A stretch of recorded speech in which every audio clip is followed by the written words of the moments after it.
started with the Pirelli French round. Race 2 gets underway. Not a good start from Jonathan Rea. Andrea Locatelli pops in front of him. Rea has the inside line, moves across the path of both Pata Yamahas, and Razgatlıoğlu is relegated backwards. Bautista then with the early break. Razgatlıoğlu from pole is already down to third position. Andrea Locatelli with him. It's Yamaha 3 and 4. Danilo Petrucci holding station. Determined start from Axel Bassani.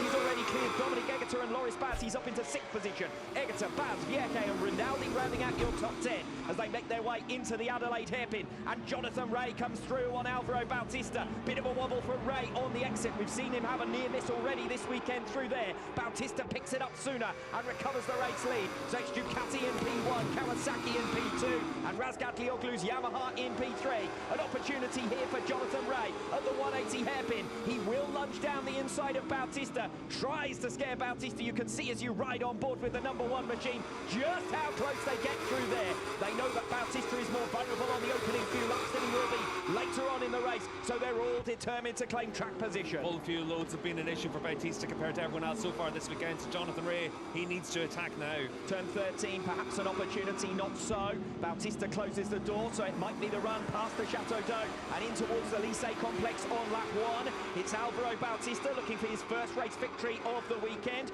Jonathan Rea, who's had 2 third places thus far, who sits in 2nd, and Toprak Razgatlıoğlu, double race winner, only sits in 3rd position, having lost out off the line. Toprak being a bit patient there in the opening lap behind Rea because he knows that Rea has a chance to come through on Bautista.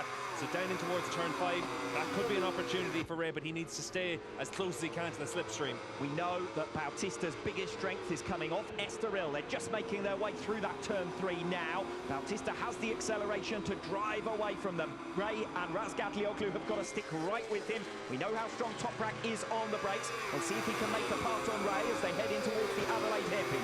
Lap number 2, Bautista leads it ahead of Rea and Razgatlıoğlu. Jonathan Rea not quite close enough to make the pass on Bautista this time around, but Petrucci has made the jump on Andrea Locatelli. He's now through for 4th position, and the other Ducati of Michael Ruben Rinaldi also making progress. He's up to 6th. Bassani, Baz, Egerter and Gerloff rounding out your top 10. Yeah, Rinaldi started showing the opening lap to move up from the 4th row of the grid into the top 6. We'll see what he can do. He had good pace and potential yesterday. He's able to come away with a podium finish, so expect him to be able to try and come through to the front of this 2nd group. Rea again on the attack against Alvaro Bautista. They were close as they came off turn 9 and 10. Now making their way up towards Imola, and the race is for top spot. There's nothing to choose between Bautista and Rea. Might be a jab move from Jonathan Rea if he is going to get that track position, but for the moment, nothing to choose between the lead trio, just a 1/4 of a second. Let's see if Rea's able to get close enough to try something down into 15. The ultimate block pass opportunity around this lap. But you can see the exit at turn 13 through the sweep of 14. Bautista's bike picks up well through there. We know very well that Jonathan Rea is not afraid to get the elbows out, and particularly here in Magny Cours. The pair collided previously with Bautista sent sprawling into the gravel trap, and on this occasion Rea not quite close enough to land the blow, but the 2 evenly matched on that lap 2. Still nothing to choose between them. Yeah, for Jonathan Rea, we've always seen in a fight the elbows, the fists, the headbutt, anything it takes to come through. So he'll throw the kitchen sink at Bautista. It's just a case of whether or not he can get close enough on the exit of this long right-hander up towards the kink in the straight and down in towards the hairpin at turn 5. This is the best overtaking opportunity, but it's also where Alvaro Bautista's bike is at its strongest. Rea a little bit closer this time around, but still can't quite get there, and he's got to be careful on that turn 5 because he had a big moment on lap 1 yesterday, hurt his knee in the process as well, and had a bit of a moment there on lap 1. So Jonathan Rea's got to make sure that it sticks and he doesn't have an incident at that turn 5 trying to make the pass through there. And you can see Loris Baz as well. Good effort from the French rider inside the top 8, and he's got the likes of Garrett Gerloff trying to come through into those positions as well. Gerloff, pole sitter yesterday, he's managed to hold on to that top 10 spot in this race so far, but he needs to make his progress because this weekend he's been a lot faster than Aguilar or Baz or Bassani, and he's got a chance of scoring good points. Scrappering between Petrucci and Rinaldi as well, only 2/10 of a second between them. Petrucci's dropped 8/10 now behind Toprak Razgatlıoğlu, so we could well see a change between those 2 Ducatis very short. Yeah, Rinaldi can see his chance of the podium slipping away, and he knows he's been much faster than Petrucci all the way through this weekend. So now's the chance to make that move, come through and see if you can battle it for a podium. Rinaldi for the moment still only 1.3 seconds behind the race leader, his teammate Alvaro Bautista, but he does need to clear Petrucci, who is slower than the three men up ahead of him. Razgatlıoğlu looked like he was getting a little bit more racy there coming through that final sector. Jonathan Rea dropped a tenth of a second or so back from Alvaro Bautista, and Razgatlıoğlu still right on his tail. Only 4 tenths covering your lead trio. Toprak fastest lap of the race last time around, so he knows that now is the time to come through on Jonathan Rea, because Alvaro Bautista at the front of the field with a 36.7 as well. Bautista, when he gets his head down, he won't be caught. Rinaldi with an opportunity here on Petrucci. The pair nose to tail as they came off Estoril on lap 4. Rinaldi ducks the inside. He's going to be later on the brakes to try and slide alongside. Petrucci just about holds on. He might go a little bit deep on the exit. We have seen Rinaldi making passes against Razgatlıoğlu coming off that Adelaide hairpin. He's not able to do the same to Petrucci on lap 4. Easier to do that against a different bike whenever you're up against the same machine. Oh, that's Domi Aguilar and Scott Redding down to turn 5. Redding had been a few positions behind Domi as well at that stage, so it'll be interesting to see if something's happened for Scott, and then Domi's just been a helpless victim. Turning into a miserable weekend for Scott Redding, and what a shame for Dominic Egerter as well after his progress in the Superpole race. That's undone by a turn 5 spill. It is a pinch point, that Adelaide hairpin here at the Magny-Cours circuit. It's Alvaro Bautista who leads, and he's now stretched an advantage of half a second against Jonathan Rea, and if they're not careful, Rea and Razgatlıoğlu could very soon be fighting for second or indeed for third, with Rinaldi hoping to get clear of Danilo Petrucci as swiftly as possible. Yeah, and this is where it's now critical for Toprak to come through, so turn 5, that move needs to be done now by Toprak. If we thought it was Bautista's race to lose before we got underway, it's certainly his to lose now. A new personal best lap from Alvaro Bautista last time around, a 1 minute 36.781. He's gained another few tenths of a second over Jonathan Rea, but we've got a red flag. Race stoppage at the start of lap number 5, and that must be as a result of the spin on the previous lap. We saw Domi down there, and he wasn't looking too good. His leg was what he was holding, so hopefully for him he's okay after that one, but red flag just to allow for that's Iker Lecuona that's gone off the last chicane, and for Iker, he'll come straight back into the pits.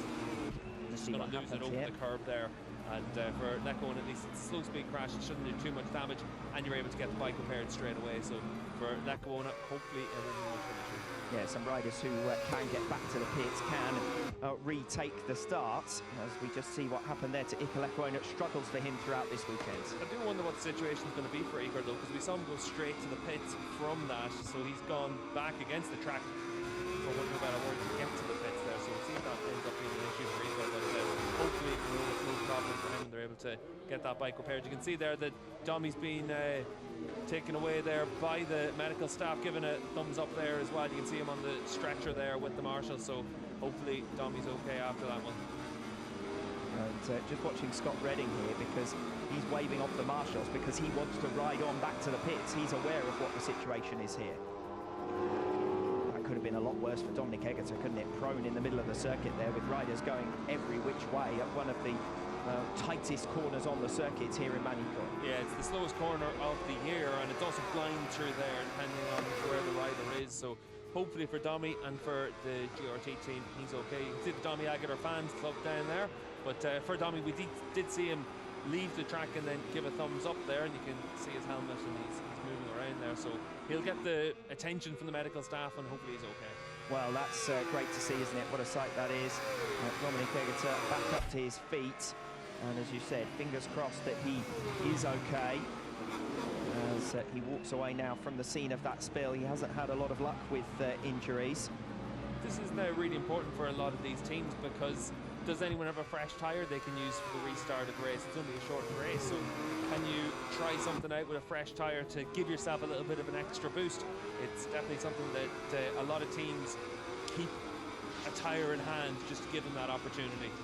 Yes, that is an important consideration. Work to be undertaken here as Nicolo Bulega makes his way away at the back of the pit box, the HRC pit box after his final turn spill.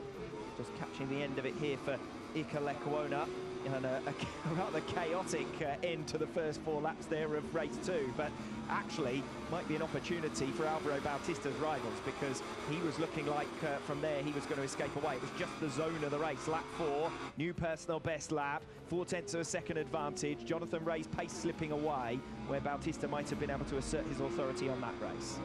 See there for Iker as well on the replay, the marshals were telling him no, no, no. The reason for that was they saw the red flag and then they're pointing at the red flag, and immediately Iker's thinking, if I get back to the pits I can still take part in the race, still score some points. So the different mentality for the marshal compared to the racer there.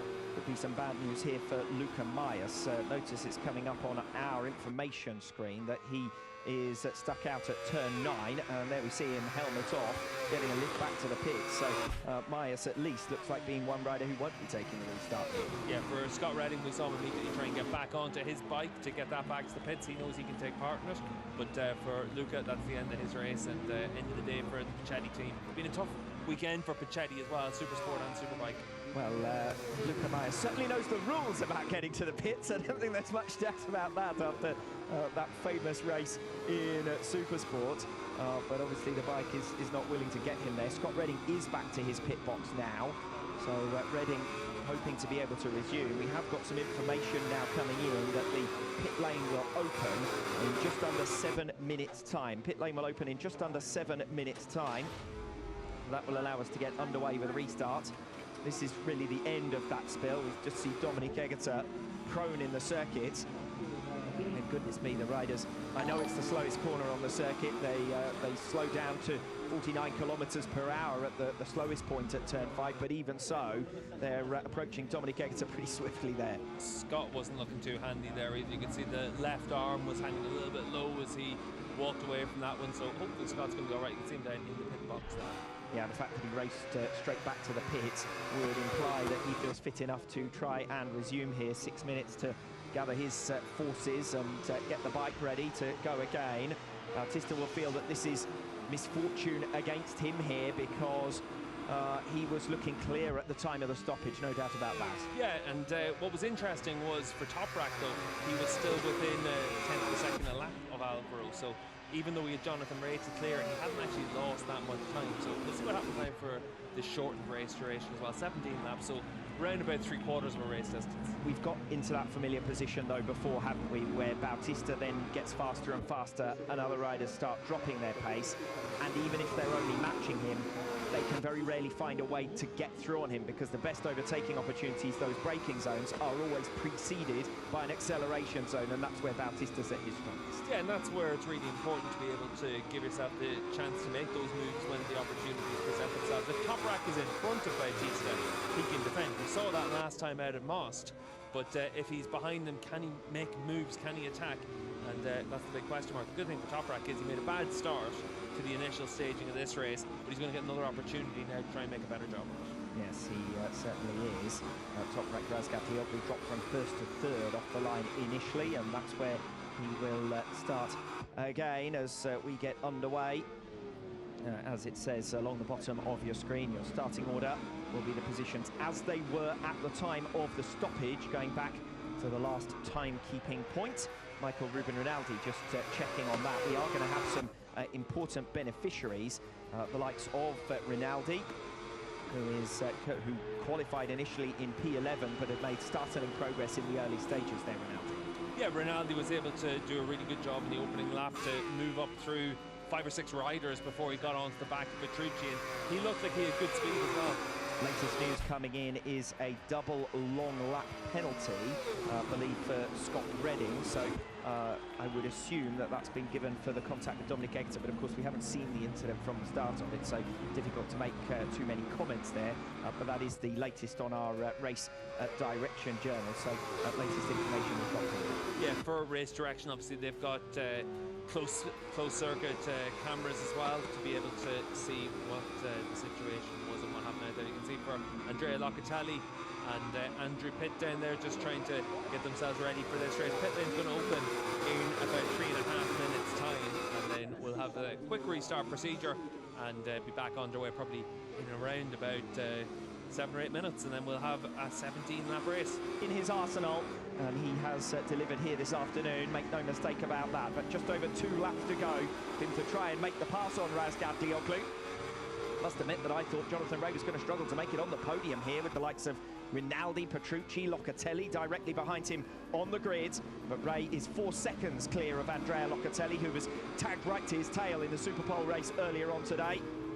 Petrucci's progress faltering slightly, gap down to half a second to Andrea Locatelli, and Garrett Gerloff 4/10 of a second back from Danilo Petrucci, having got through on Axel Bassani for 6th place. Very quickly about Gerloff, 4/10 of a second a lap faster than Locatelli for the last 3 laps, so that group is getting closer and closer. Jonathan Ray latches back onto the tail of Toprak Razgatlıoğlu. Twice he's made the pass on Toprak into turn 5. Twice Razgatlıoğlu has recovered the place on the exit of the Adelaide hairpin. This time Toprak is going to lunge back down the inside. They swap and change in the braking zone. Ray's going to try and go all the way around the outside. That could be crucial from Razgatlıoğlu to recover that 2nd place. Ray still not giving in. Can he catch him by surprise? The answer to that is no. Yeah, you can't really make a move into the first chicane, but you can into the second. We'll see if Ray's able to exit turn 8, the 180 corner well. If he can do that, you can get down the inside into 11 and 12. That change direction for the downhill chicane. 180 hairpin for Jonathan Ray as he tries to latch back onto the tail of Toprak Razgatlıoğlu. The two of them seem to have been side by side for the majority of this race, but it's Toprak who has track position for the moment. Jonathan Ray is certainly determined to probe and press and hassle and harry, but still Razgatlıoğlu defends successfully. Yeah, really good defensive performance here from Toprak, putting his bike where it needs to be. He's got 5k left to try and hold off from Jonathan Ray. Another opportunity perhaps into turn 15 on lap 16. No, Ray still held back. It's going to be another duel, another joust into turn 5 for the final time. It's turn 5 and turn 13 for Jonathan Ray. Probably even turn 11 for Ray to take that high ground before you get to 13. Because Toprak, you're not going to come through in turn 15 because he's just going to put the bike on the side. Gerloff through and up into 5th position. Further progress being made, scrapping and changing right the way through the order. We recover Alvaro Bautista, but it's all about to kick off for 2nd place. Razgatlıoğlu 9 seconds down versus Jonathan Ray. The two masters of Magny Cours going head-to-head. Jonathan Ray, 9 times winner here. Toprak Razgatlıoğlu, 8 times winner here and double winner in 2023. Holds Jonathan Ray at bay, coming off turn 5 for the final time. One last chance for Ray to make his lunge. It's going to be into the final sector at turn 13 for the final time. You can see in the background as well, Petrucci lost a lot of ground. That was in the last sector, so maybe something happened between him and Gerloff.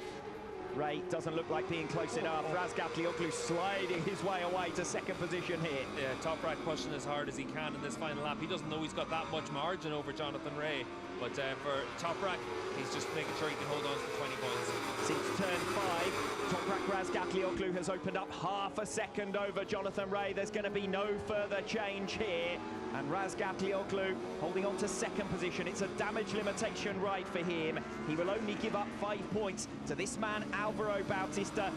57 will be the championship deficit. It's less than 1 full round after Magny Cours. A year to the day of his first race victory at this venue. Alvaro Bautista wins again in Magny Cours. 2nd over the line. It'll be a long wait, but it'll be Toprak Razgatlıoğlu who gets there. A new personal best.